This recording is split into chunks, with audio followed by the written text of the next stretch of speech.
असताना जर वाईट काही केलं परिणाम पण तसाच होतो। रावणाची आई, रावणाच्या आईचं नाव कोणाला सांगता येईल? कैकशी। काय नाव होतं तिचं? कैकशी। कैकशी ही दानव घरातली होती, असुर घरातली होती।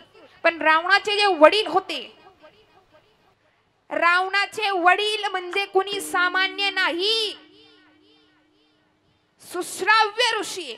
सुश्राव्य ऋषी हे ब्रह्मदेवाचे नातू, ब्रह्मदेवाचा मुलगा पुलस्ती, पुलस्तीचे सुश्राव्य आणि सुश्राव्याचा रावण। सांगायचं मला एवढंच आहे, घरानं चांगलं होतं, वडील ऋषी होते, महात्मे होते, तपश्चर्या करणारे होते, परंतु त्या टायमिंगला त्यांच्या पहिल्या पत्नीने काय केलं? सुश्राव्यांच्या पहिल्या पत्नीपासून कुबेर जन्माला आला। एक देव होता, त्या कुबेरानं सगळ्या असुरांना त्या लंकेतनं बाजूला काढलं आणि फक्त देवाची सत्ता चालवली।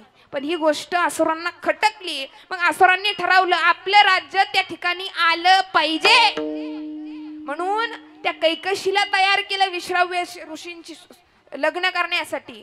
आणि विश्राव्य ऋषींची लग्न करण्यासाठी ती तयार झाली, तिनं त्या विश्राव्यांना पण तयार केलं आणि विश्राव्य ऋषींना तयार केल्यानंतर त्यांच्याशी लग्न केलं आणि रावण गर्भात राहिला। तर लेकरू गर्भात आहे, आईनं चांगले विचार करावेत ना, कैकशी विचार करायची। आता बोलून चालून नावच कैकशी। मला सांगा महिला मंडळ, पुरुष मंडळ, कैकशीला आपल्या भाषेत समानार्थी शब्द काय सांगता येईल कुणाला? कैकशी। हा हा बोला बोला, मला ऐकाय कमी येतं नाही। कैकशीचा समानार्थी शब्द औदसा। कळलं आता? ती त्याची आई रावणाची, लेकरू गर्भात होत आणि लेकरू गर्भात असताना त्या ठिकाणी ती विचार करायची, ह्या लंकेत राज्य परत कसं मिळवावं, ह्या देवांचा नायनाट कसा करावा, त्या ठिकाणी आपलं कसं स्थापन करावं, माझं लेकरू ज्या वेळेस जन्माला येईल ना, ह्या देवांना असं बाहेर काढेल आणि अशी लंका त्या ठिकाणी पुन्हा स्थापन करेल असुर म्हणून, असा विचार करायची कोण? कैकशीन। झालं तसंच, रावण जन्माला आला, मान्य ऋषींचा पुत्र आहे, सगळं खरंय, ब्रह्मदेवाचा नातू पण तू, पण उपयोग झाला नाही।